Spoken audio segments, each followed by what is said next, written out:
pada 2024 2.6 juta pelancong daripada Indonesia ke Malaysia. Namun pelancong daripada Malaysia ke Indonesia agak kurang. Ya. Daripada Indonesia ke Malaysia sama ada bekerja di dalam sektor-sektor yang tolong jangan lagi anggap yang kita ni macam standard rakyat Korea dan Eropah. Meski netizennya sering meremehkan Indonesia, pemerintah Malaysia justru datang ke Indonesia untuk kerjasama. Mereka memohon agar Indonesia kembali mengirim tenaga kerja ke negaranya yang sudah dipenuhi oleh Bangladesh. Tak hanya itu, Malaysia juga mengajak warga Indonesia untuk berlibur ke negaranya demi memulihkan sektor pariwisata.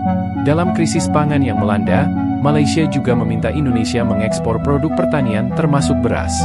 Bahkan, mereka ingin belajar langsung dari Indonesia. Tengok ni, Bang Mat kita Zahid Hamidi dan juga TYT daripada Indonesia. Pasal apa Bang Mat ni jumpa dengan Indonesia pula ni? Bang Mat ada kat Indonesia tu, kat Jakarta. Untuk apa Bang Mat pergi berjalan ni? Untuk apa Bang Mat kita pergi sampai Indonesia, sampai dekat Jakarta? Itulah orang kata menteri pergi belajar.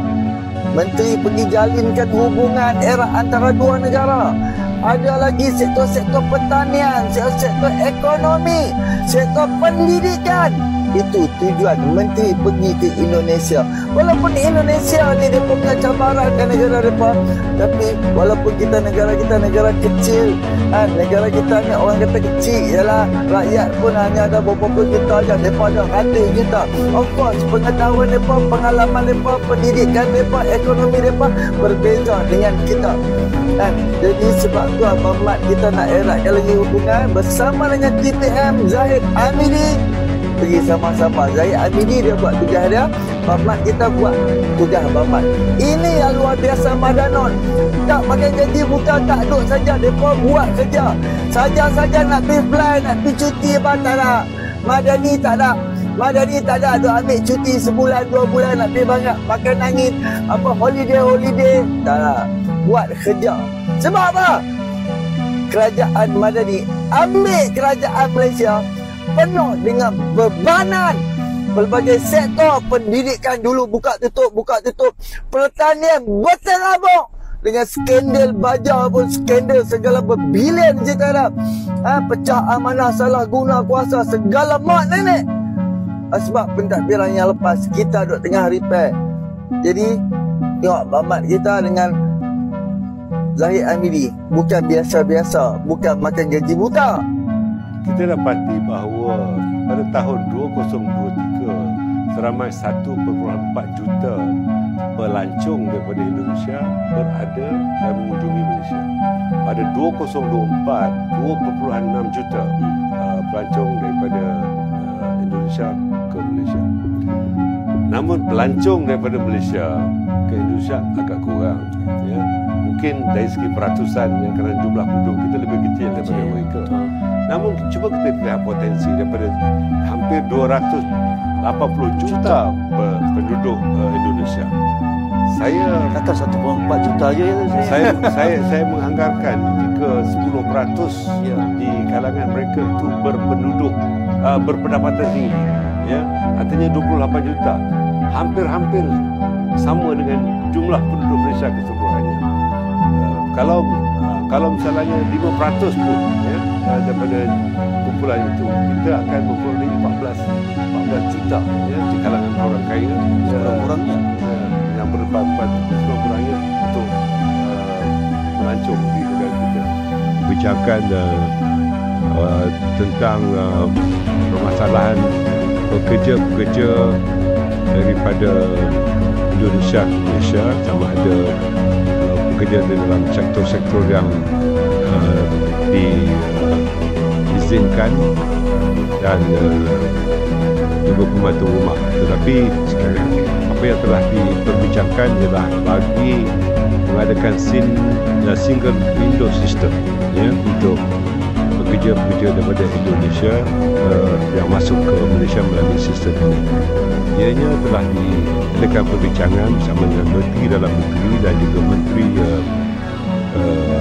Kepekerjaan tenaga kerja di Indonesia, dan ianya telah mula dilaksanakan, dan diharap sistem ini akan dapat mempermudahkan dan juga menyusun atur dengan lebih baik lagi terhadap penyaluran kerja-kerja daripada Indonesia ke Malaysia.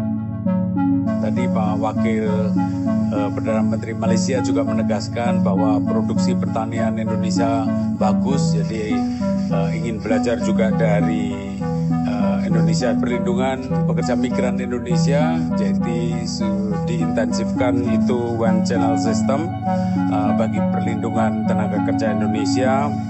Korang tengok rakyat Indonesia, Bangladesh, Pakistan dan sebahagian daripada negara Arab lainnya, mereka sanggup keluar mencari rezeki di pelbagai negara.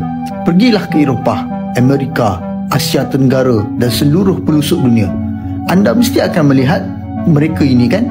Mereka ni tak kisah pun apa jenis pekerjaan, sebab walau kerja sebagai seorang buruh, ianya tetap sebuah pekerjaan, dan ramai dalam kalangan mereka pun sudah berjaya membina sebuah kehidupan yang baik di luar negara.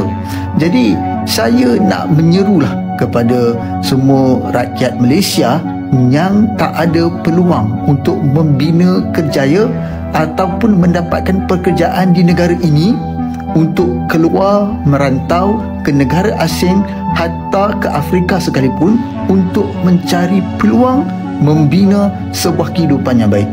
Jangan memilih pekerjaan apa pun, selagi mana ianya halal, teruskan walau ianya sekadar pengutik buah apple. Dan yang paling penting, pergilah dengan cara yang betul, bukan jalan belakang. Tolong jangan lagi anggap yang kita ni macam standard rakyat Korea dan Eropah. Kita tak ada beza pun seperti negara miskin lainnya. Kita harus berpijak pada realiti. Apa dengan anda? Kalau anda bersetuju, kongsikan video ini dan kasih follow 1 kali.